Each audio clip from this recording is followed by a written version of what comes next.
Lekët e mia apo lekët e tua? Të kujt janë lekët në një martesë? Shumë çifte zihen për lekët.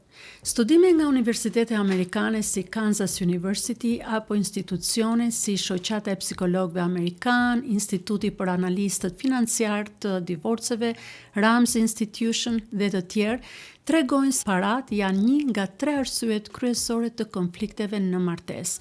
Rreth 30 deri në 40% e çifteve thonë se parat janë burimi më i madh i stresit në marrëdhënien e tyre. Dhe një tjetër statistikë interesante, debatet për parat zgjasin më shumë dhe janë emocionalisht më intensive se debatet për çdo temë tjetër. Pse?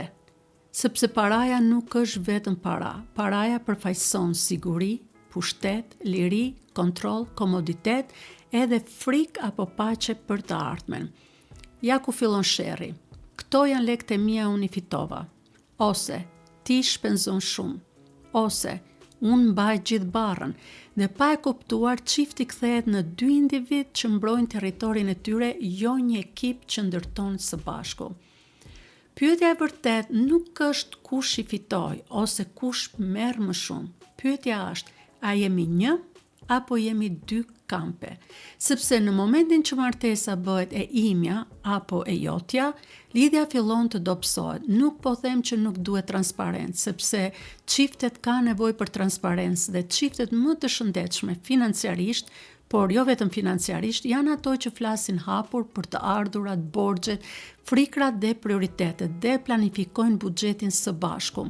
Gjithashtu mbajnë njëri tjetrin përgjegjës. Por fryma duhet të jetë ne kundër problemit, jo unë kundër teje ose ti kundër meje. Bibla thot, prandaj njeriu do të lërë baban dhe nënën e vet dhe do të bashkohet me gruan e tij dhe të dy do të jenë një mish i vetëm. Kjo është te Zanafilla 2:24.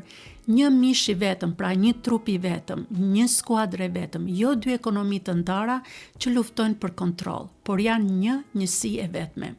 Kur je një nuk pyet më lekët e mia apo të tuat, por pyetja është si i përdorim burimet tona me urtësi, si ndërtojmë siguri për familjen tonë, si marrim vendimet së bashku, si do të planifikojmë dhe buxhetojmë së bashku, sepse në fund paraja nuk është test i suksesit të një martese, por mënyra se si e menaxhoni bashkë është çelësi i suksesit.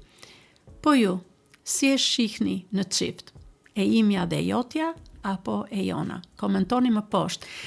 Nëse nuk më ndiqni, unë ju ftoj të ndiqni kanalin tim për biseda të tilla që lidhin jetën e përditshme, punën, etikën, paran, jetën në çift me besimin. Zoti ju bekoft edhe dëgjohemi në videon tjetër.